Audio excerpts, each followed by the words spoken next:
Why are Australians, of all people, marching against immigration? So, take back Australia from people coming from overseas. Yeah. You're a white Australian. Your ancestors are from Hackney. Sea of crusty white faces in the crowd who are chanting against immigration. You're not really meant to be there. You were trucked in 200 years ago by Rule Britannia because we didn't want you. People really want to show up to these little sad divorced dad protest events. They're welcome to.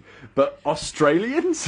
White Australians? Really? And you have nothing to say because it wasn't me, it wasn't someone of a person of color saying it was one of your own. You can't really say, hey, we're going to have a protest for something which belongs to us when it never really was yours. When you actually have another motherland, and now you're going to get angry for people who you've invited to come here. Imagine that. All right, we need extra labor, we need extra help because we don't want to do these jobs and we're not qualified to do it. Well, now we don't want you here because now our people feel hurt. Our people feel insecure that they aren't matching up because they can't buy a home. No one can really take anything from you considering the position of power is in your hands and you've got the systematic strength to move accordingly because society's actually created more so for you, right? And you can't complain after you've set a standard and then someone else beats that standard. Now you're like, oh, no, we can't play the game anymore, can't play the game. It's embarrassing. And I reckon the rest of the world is looking at Australia in this sense. I can't actually see where the real issue is and are just blaming the person at the bottom. They're actually targeting people indirectly, which is the immigrants. And I think that's unfair and disrespectful.